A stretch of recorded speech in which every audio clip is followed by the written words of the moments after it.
Muy buenos días, audiencia, ¿cómo están? Un gusto de estar nuevamente con ustedes aquí. Hoy programa especial de Siempre en Domingo Producciones para su producto Siempre estamos con vos. Y obviamente hoy vamos a estar charlando de un tema que es de opinión pública.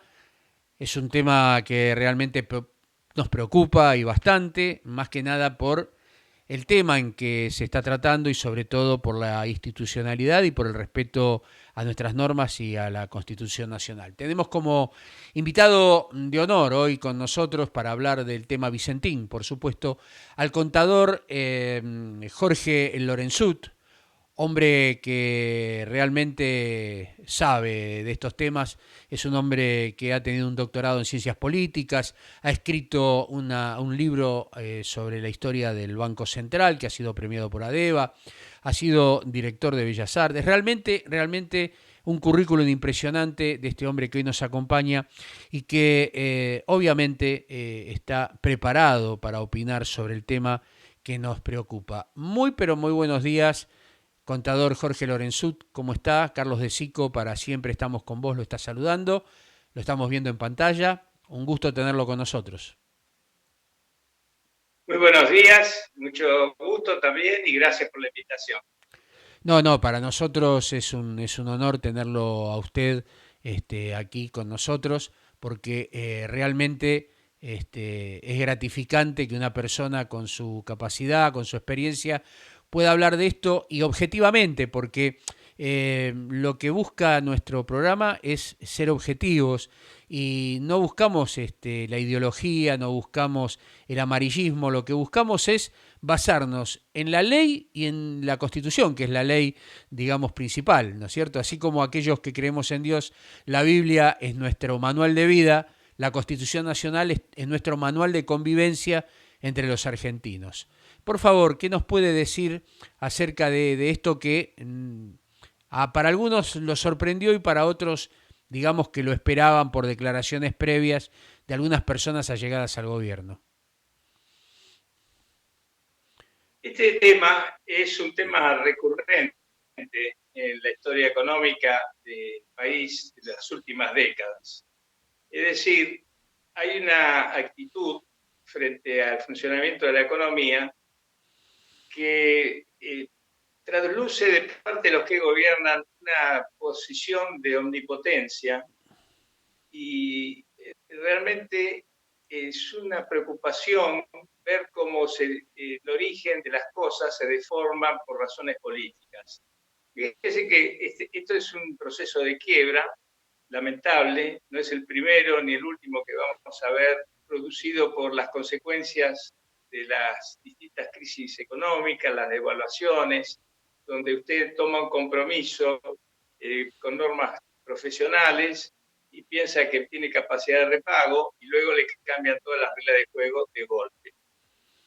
Esto es parte del tema, ¿no? Tampoco esto quiere decir que los directivos de Vicentín no sean responsables de cómo tramitaron su financiamiento, ni tampoco los que han intervenido en el medio quizás hayan tenido las mejores normas profesionales para actuar.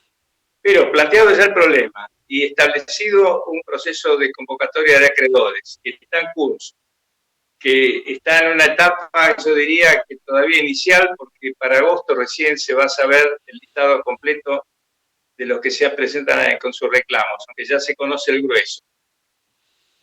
Nos encontramos que de golpe una casi oscura senadora de una provincia que la ha elegido por la minoría y que no produce cereales, es decir, que nos encontramos con alguien que actúa por razonamientos ideológicos, tiene una idea que cree brillante y propone, y lamentablemente tiene acceso a que la escuche, una cosa que yo llamaría disparatada. A raíz de eso se desencadena todo un proceso que no se ha podido parar y que ha culminado en un decreto de necesidad de urgencia, que lo primero que pasa es que no está demostrada la necesidad de ninguna manera, mucho menos la urgencia, en este momento que tenemos otras preocupaciones realmente más fuertes, y ha hecho incurrir al presidente de la Nación en un desliz muy serio, muy grave, porque ha pasado por encima de una legislación muy clara.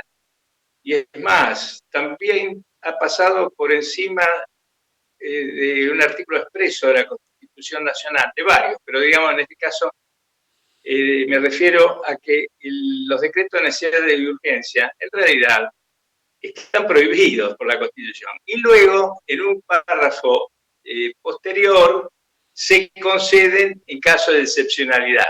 Es decir, acá se ha tomado lo que es una excepción que tiene que estar muy justificada, que tiene que ser muy seria, como la norma general, como un aval para poder emitir estos decretos que evidentemente son nulos.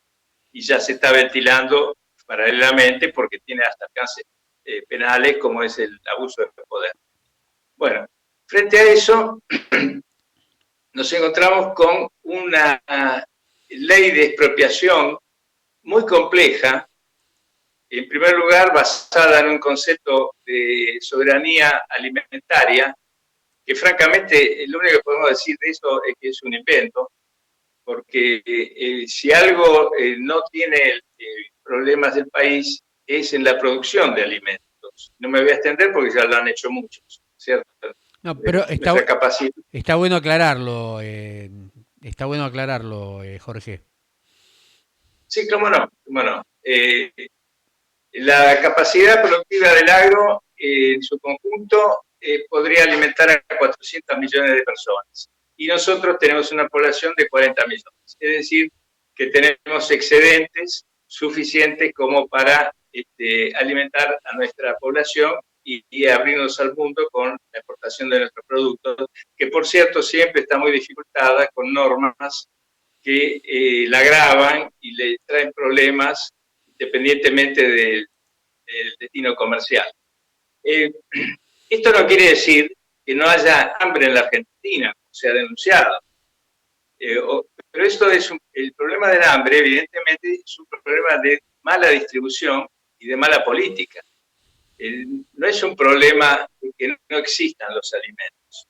Por lo tanto, estos que están buscando solucionarlo a través de interferir en la producción, lo que tienen que pensar es cumplir con su propia obligación, que es lograr que la cadena de distribución, que abarcan un montón de situaciones, desde la logística a la constitución de oligopolios y al desaliento también por políticas de precios máximos, etcétera, grabar con el IVA el consumo. Evidentemente tenemos muchos problemas que resolver desde ese lado, no del lado de la producción, ni mucho menos del lado de exportar elementos al exterior que son tan necesarios en un país que está sumergido en un problema de deuda externa fenomenal.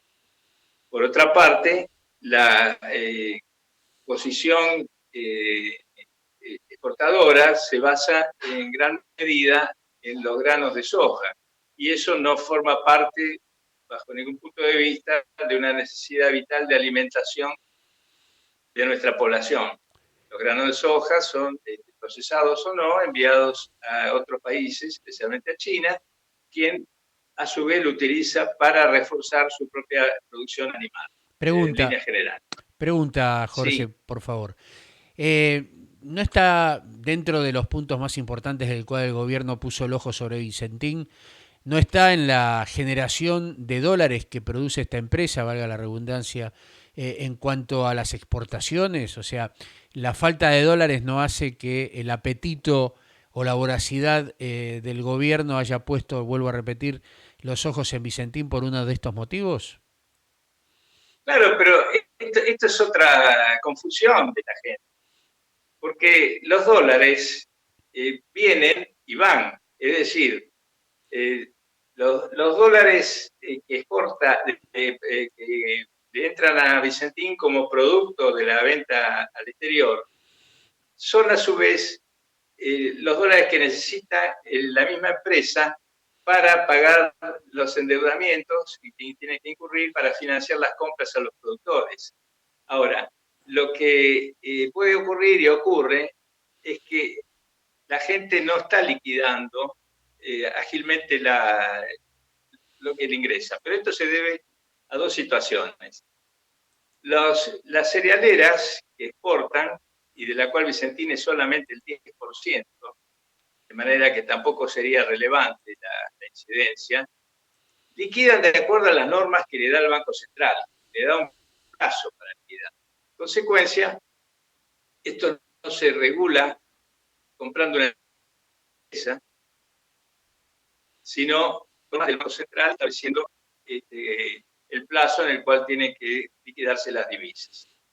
El otro tema es que los productores, con todo hecho, retienen el producido porque ellos dependen de una cosecha anual y sus gastos son los 12 meses del año.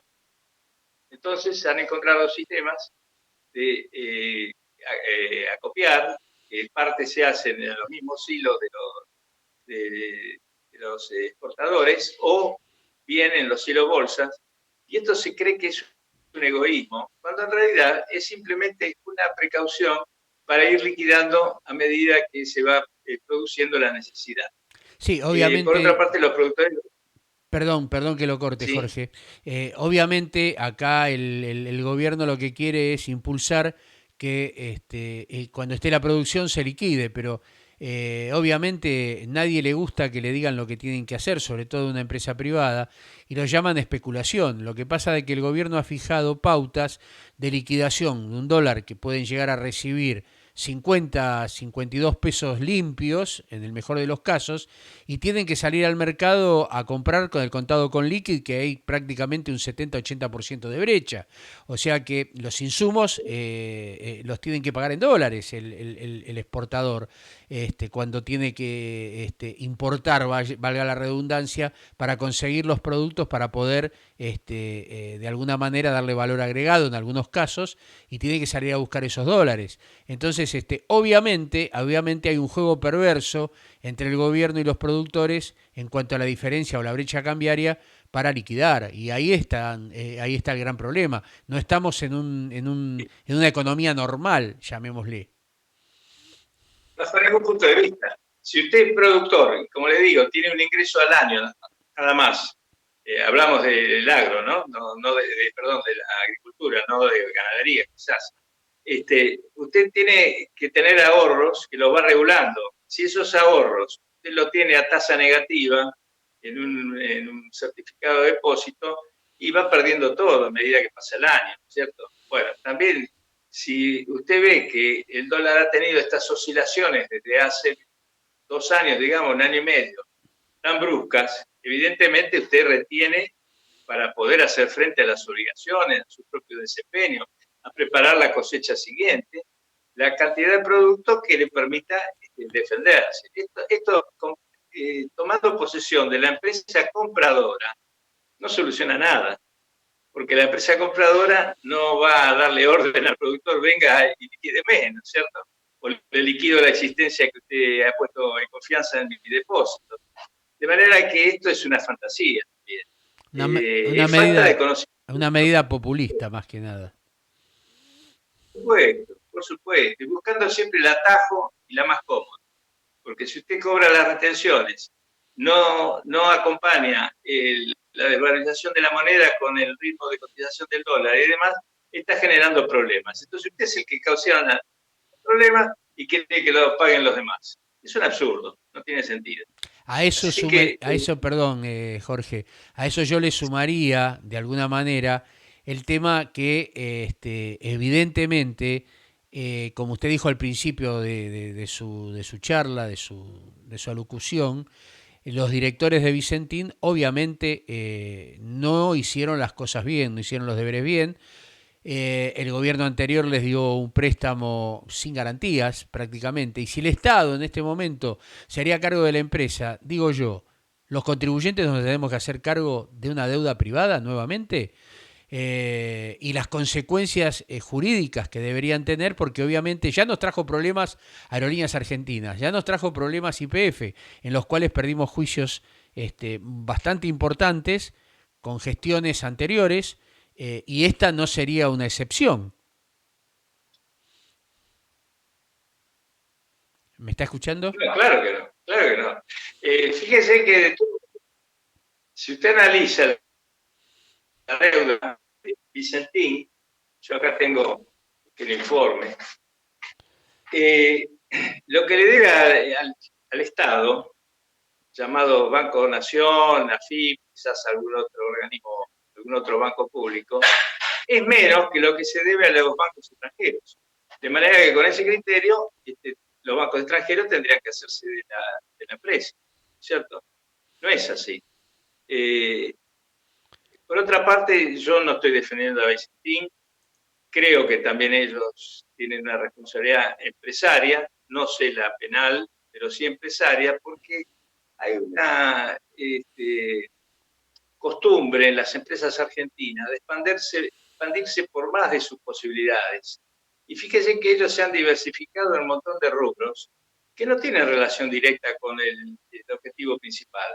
Es decir, que han financiado con créditos bancarios experimentos empresariales, el afán de formar uno de esos grupos económicos, y luego, claro, financiado todo esto con crédito, al menor inconveniente se produce la debacle. Esto no es la primera vez. Yo lo he vivido en Siam Ditela, que era empresa del Estado. ¿Por qué? Porque los dueños la tuvieron que entregar. Por expandirse también una cantidad de actividades diversas y heterogéneas. Tuvimos el caso Sacetro, que fue impresionante, que también estaba vinculado al alimenticio en algún sector, ¿no? En la década del 80 hubo numerosas quiebras de bancos, de grupos económicos, propiedad de grupos económicos que tenían ese problema de que se habían diversificado más de la cuenta y se habían financiado a corto plazo. Es el famoso descalce, que tengo entendido que tiene experiencia bancaria y lo conoce muy bien. Sí, sí, tal cual. Entonces, claro, entonces esta gente evidentemente padeció de un enceguecimiento que lo llevó a arriesgarse más de la cuenta. Lo que pasó en el Banco Nación adentro, yo no lo conozco. Sé que hay una investigación penal, sé que el presidente del banco, González Fraga, tiene algunas falencias, porque yo he charlado con él alguna vez, era un fanático de la financiación en dólares, un país que estaba entrando ya en inconvenientes muy serios. Es decir, hay muchas responsabilidades compartidas, pero eso hay que ventilarlas en otro lado. Y eso no puede ser la ocasión para intervenir en la empresa. Es un elemento productivo. Y acá le quiero decir algo. Es un elemento productivo que fue orgullo, todavía lo es, de una provincia argentina y de un sector importante del norte de esa provincia, de Santa Fe. Y esta intromisión del gobierno nacional, inspirada por una señora de Mendoza, por otra señora de la provincia de Buenos Aires, es una intromisión y una deformación del federalismo. Acá le han traído angustia a una cantidad de gente, proveedores, acopiadores que vendían, empleados, donde realmente han prescindido de la provincia directamente. Y por eso hemos llegado al episodio de que el ministro de Producción de Santa Fe estaba a punto de renunciar y irse. Y tuvo que intervenir el gobernador para ver cómo encontrar una solución a este tema. Y creo que va a estar presente hoy en la reunión que se va a hacer con los directivos, con el presidente y los directivos de Vicentín. Entonces, acá seguimos con un unitarismo donde prescindimos de todo lo que declamamos. No está el federalismo. Y no solo eso, sino que de un golpe de mano se pretendía a todos los empleados de Vicentín pasarlos a la categoría prácticamente de empleados. O sea, se ordenaba que fueran empleados de una subsidiaria o una agencia de IPF. Así, sin consultar a nadie, ni a los gremios, ni a lo que quiere la gente, directamente una actuación absolutamente autoritaria, lo cual ha traído problemas de angustia, ¿no es cierto? Y esto no le importa a nadie. Así que ese punto también hay que tomarlo en cuenta, ¿no es cierto? Acá esta empresa debe ser ayudada a rescatarse. No quiere decir los dueños deben ser ayudados. debe ser la empresa, que es una comunidad, ahora se demostró precisamente por esta infección de la población y de los empleados, es una comunidad que quiere seguir, que cree en eso, y que además es muy importante para el desarrollo de la zona. Entonces, esto tiene que ser contemplado en las soluciones que se puedan estar charlando o que vayan a buscar esta tarde. Es decir, muy posiblemente haya que ofrecerle a las cooperativas y los productores directos de la zona una participación en la administración de la empresa nueva o renovada.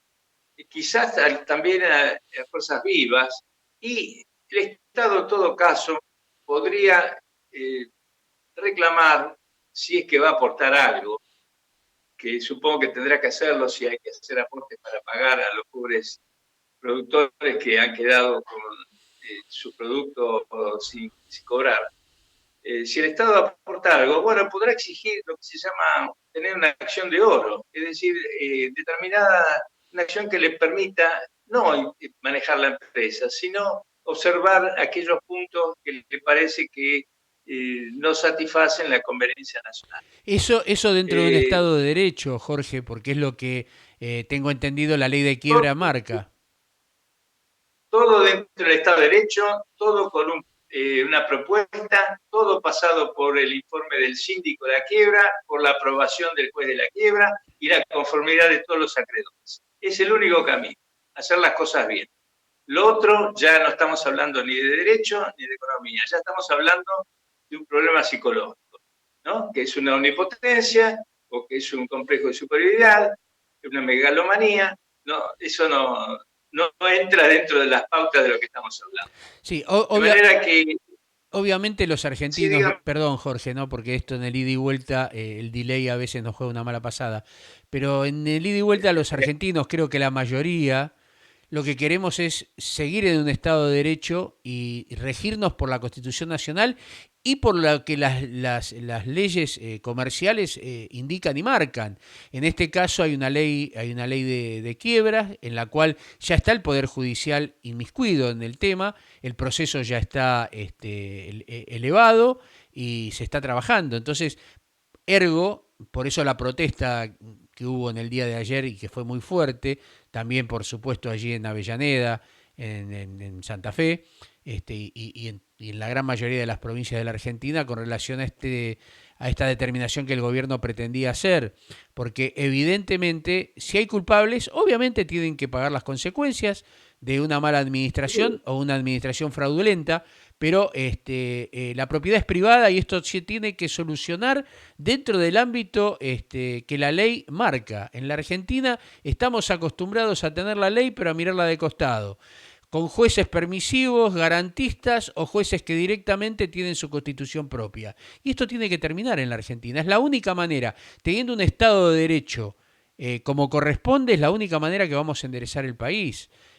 No hay otra manera, pero si no hay justicia, no hay forma de solucionarlo, creo yo, ¿no? Usted como dirigente político también, tengo entendido que usted varias veces ha estado o sigue estando en la democracia cristiana, ha sido uno de los integrantes de la Junta Ejecutiva en el orden nacional y en el orden del distrito porteño. Usted como político me imagino que también debe defender este Estado de Derecho. pero no tenga ninguna duda. Mire, el Estado de Derecho, aparte de justicia, visto desde el punto de vista económico, es imprescindible por otros motivos. El otro día yo escuché una charla muy interesante que hicieron dos expresidentes latinoamericanos, Cardoso y Sanguinetti, que realmente tienen una fama muy bien ganada como por su visión de estadista y su claridad de conceptos. Y hablaron de la Argentina y dijeron el problema que tiene la Argentina que no inspira confianza. Es decir, al no haber seguridad sobre el Estado de Derecho y sobre el funcionamiento de las instituciones, no hay confianza. Cuando no hay confianza, no hay inversión. Es decir, es una ecuación casi perfecta y donde el derecho y la economía se encuentran. No podemos pretender manejarnos con capricho y al mismo tiempo que venga alguien a arreglarnos la situación. Ahora se va a generar también un problema con los bonistas, con los trámites que se está pidiendo que se refinancien la deuda, cuando al mismo tiempo le estamos diciendo que por un decreto X de necesidad de urgencia discutible, nos metemos en la propiedad privada. Es decir, y además vamos a invertir más dinero que no tenemos, por otro lado, y no le pagamos a ellos. Es decir, es todo una cosa, vuelvo a repetir, ya entra en lo psicológico. Esto ya no es cuestión de economía. Pero evidentemente, la primera base es que funcione la justicia, que funcionen las instituciones. Si la justicia tiene que ser reformada, cuestionada, analizada, perfeccionada, me parece perfecto. Pero tenemos leyes de todo tipo, tenemos buenos códigos, tenemos una ley de quiebras, en este caso, muy bien pensada, y bueno, apliquémosla las cosas, no interfiramos, porque si no, realmente no vamos a salir nunca de esto. Nadie que tenga un capital lo va a traer aquí cuando está pendiente siempre una amenaza, ¿cierto? De que le van a mermar lo que tiene, se lo van a cambiar, lo van a transformar en algo de unos valores, etc. Fíjese que se está hablando también de un impuesto a la riqueza. Bueno, perfecto. Lo podemos discutir en otro momento, desde ya. Por supuesto. Pero ocurre. Sí, no, ya sería irnos por las ramas, ¿no? Pero no se busca decir, bueno, muy bien, necesitamos un aporte extraordinario. Hagamos un ahorro forzoso, un ahorro pero que tenga salida, una contribución patriótica. No, vamos señores, y como total ustedes tienen, y lo metemos en el lío de que liquiden su propiedad para pagarnos lo que nosotros decimos que tienen que pagar. Y es otro invento eso. Ahora, el presidente había propuesto un Consejo Económico Social. Bueno, creo que hay un proyecto, pero después empieza la mezquindad política, a ver quién lo preside, quién lo maneja, qué le hacemos decir. Si existiera el Consejo Económico Social, este era un caso para preguntarle, bueno, ¿qué opina toda esta cantidad de fuerzas vivas que se agrupan acá sobre el supuesto de la soberanía alimentaria? ¿Qué opinan del tratamiento de las inversiones? ¿Qué opinan sobre este impuesto extraordinario que se pretende? Es decir, no usemos las cosas como pantalla para entretener y después hacemos lo que queremos. Y que las decisiones se tomen entre bambalinas. Yo tengo una preocupación más grande de todo esto, ¿no? Relacionado con todo lo que hemos hablado y con la justicia y con las instituciones, que es la cuarentena. La cuarentena fue aceptada socialmente sobre bases jurídicas discutibles, por lo menos. Me parece perfecto, la sociedad reaccionó muy bien y demás. Pero ahora ya estamos entrando en un tema extraño, donde no sabemos cuándo va a terminar, no sabemos cómo se va a canalizar, y nadie piensa cómo vamos a indemnizar.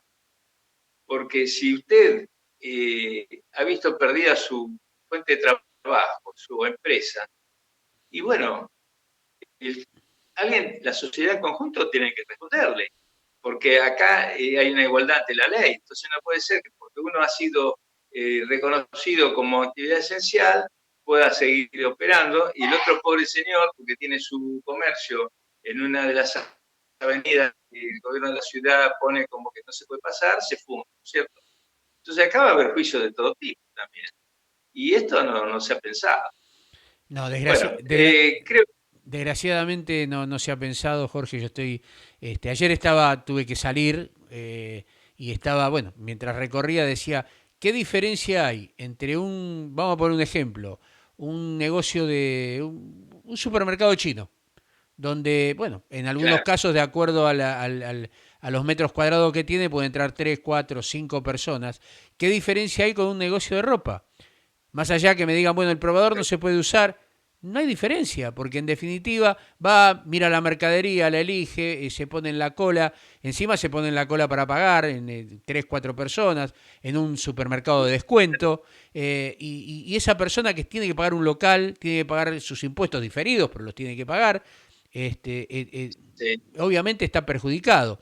Entonces, esto me lleva a pensar que, obviamente, en la Argentina la justicia está muy lejos de ser justicia, porque evidentemente ante la ley somos todos iguales. Entonces, si un señor que tiene un comercio, porque es esencial, que es los alimentos, obviamente, puede abrir, está en las mismas condiciones de riesgo que aquel que vende ropa. Entonces me parece ilógico. Eso por un lado. Y por otro lado, la mezquindad política que se ha empezado a mezclar con el tema de la cuarentena, donde un político acusa al otro que su distrito es el que contagia, cuando todos sabíamos que iba a explotar en los lugares más sensibles por falta de higiene y por hacinamiento, iba a explotar todo este tema que era el del contagio.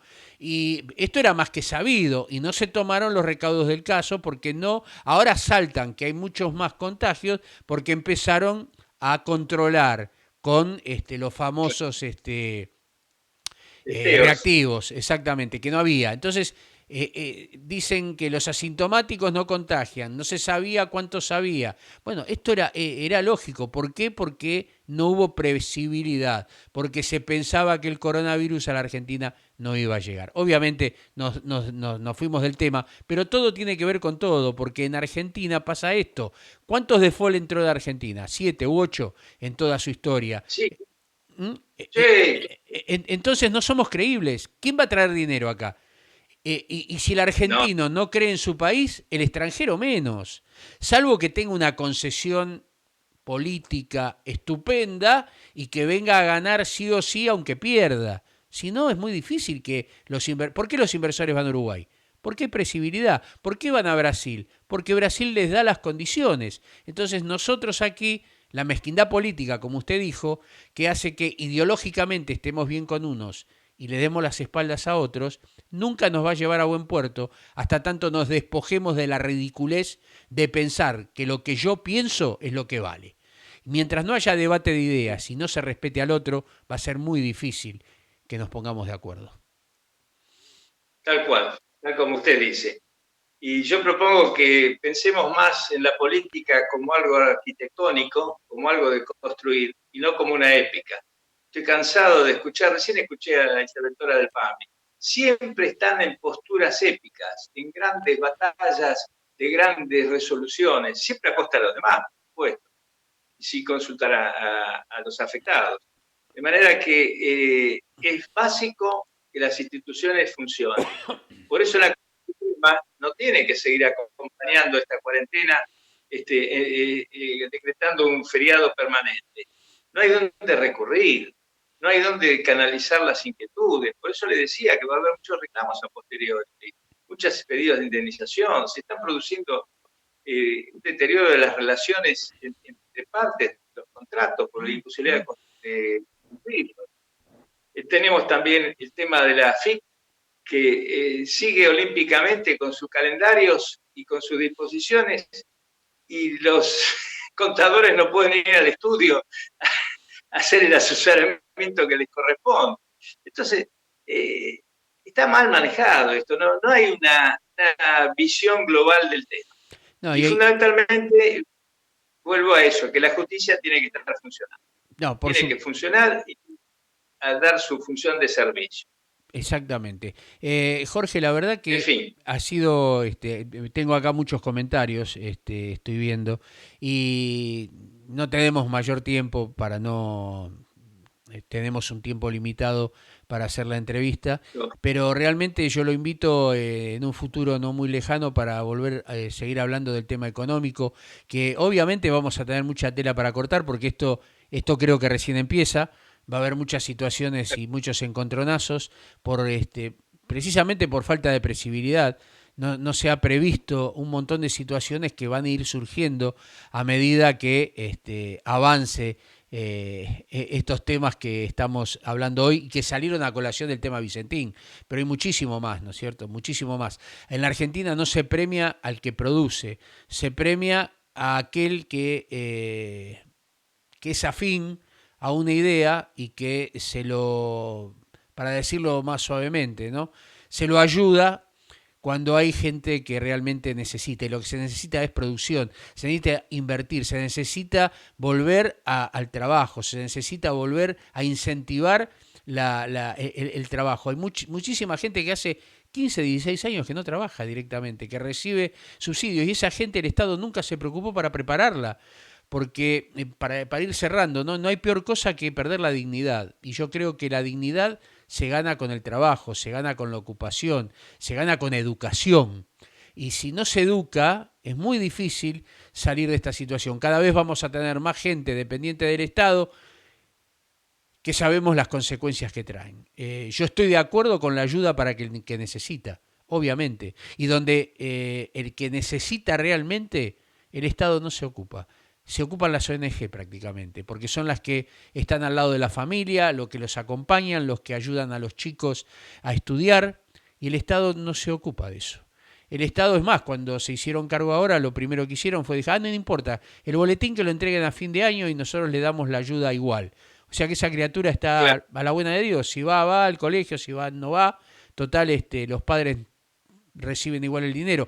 Es feo lo que estoy diciendo, y por ahí me van a decir que soy facho gorila, pero un país se basa en educación, porque es el futuro, es la raíz, es la semilla que germina para el día de mañana ser un dirigente político, social, sindical, en una empresa. Si no hay educación, no hay crecimiento. Entonces, si la célula fundamental, que es la familia, no tiene la cultura del trabajo, es muy difícil que esto se vaya arreglando. Dice, pero no hay igualdad porque no llegan. Mire, en mi casa laburaron todos para que yo tuviera un estudio. Y cuando uno quiere laburar, amasa harina y hace, no sé, empanadas, pero siempre hay Pero oportunidad. fíjese el juez de la quiebra. Hoy leí el currículum de él. Es un hombre muy meritorio. Su padre era un trabajador modesto que luego se jubiló y sin embargo él pudo hacer una carrera universitaria. Trabajó primero ejerciendo la profesión de una manera como periodista y luego por méritos propios fue ganando posiciones y logró ser nombrado. Y fíjese, está a cargo de una quiebra importantísima. Es decir, el esfuerzo y el mérito hacen progresar las cosas. Y la sociedad necesita más ese tipo de ejemplos, que no estas cuestiones que estamos observando todos los días de reclamos. Ahora tenemos un problema de unas manifestaciones que están introduciéndose en la ciudad en medio de con reclamos que realmente no atienden a todo el esquema que plantea la cuarentena y la están interrumpiendo con aglomeraciones. Es decir, tenemos que decir las cosas como son. Eso no es ser facho ni gorila. Al contrario, no tenga miedo de eso. En nuestro país se acostumbra siempre a poner etiquetas a alguien. Entonces, es una forma de hacernos acallar. Pero nosotros tenemos la seguridad, lo que te dice, lo que yo trato de explicar. Tenemos la seguridad de que los países que adelantan y que progresan se trabaja de esa manera. Y So- tenemos ejemplos cercanos. Son Sí, los que premian a los que producen, y se ayuda a los que no están, a los que están en necesidad. Pero la ayuda no es claro. solamente económica, sino que tiene que ser realmente, la ayuda tiene que ser también a nivel social y educacional y laboral. Preparar a la gente para que realmente se inserten en el campo de trabajo.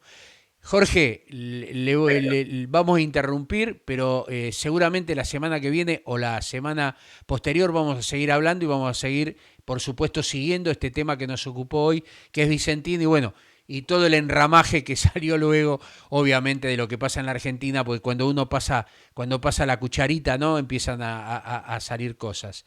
Así que así es. inmensamente agradecido. Siempre estamos con vos, nuestra producción, y obviamente con usted, que se ha prestado para esta charla tan rica y aprovechando su capacidad a través de los años y su experiencia. Muchísimas gracias, Jorge. Bueno, gracias a ustedes. Encantado. Ha sido un gusto. Hasta pronto. Hasta pronto. Pasaba por Siempre estamos con Adiós. vos, el contador, Jorge Lorenzut, entre otras cosas, doctor en ciencias políticas. Escribió la historia del Banco Central, fue premiado por ADEVA, director de Bellas Artes, asesor en distintos gobiernos, integrante de la Junta Ejecutiva del Partido Demócrata Cristiano. Realmente un hombre con una trayectoria muy, pero muy interesante. Yo los invito, como siempre, a estos programas especiales que vamos a hacer entre semana, que obviamente los vamos a ir anunciando. Y el sábado, como corresponde, como todos los sábados de 10 a 12, siempre estamos con vos. Una producción de Siempre en Domingo Radio Producciones, que nos presenta todas las noticias nacionales e internacionales con panelistas destacados, todos profesionales, economía, deportes, historia, monumentos, ¿qué más le puedo decir? No me quiero olvidar de nadie, de todos, visión empresarial. Vamos a tener, como de costumbre, todo tipo de noticias, el noticiero, las noticias nacionales e internacionales y todo lo que está pasando en el acontecer. Desde ya estoy inmensamente agradecido. Muchísimas gracias por esta media hora, 40 minutos que nos han dispensado y los invitamos nuevamente para que nos acompañen en la semana o el día sábado de 10 a 12 por nuestra fanpage Siempre en Domingo Radio Producciones. Un abrazo muy grande, que tengan una excelente semana. Nos vemos. Chau, chau.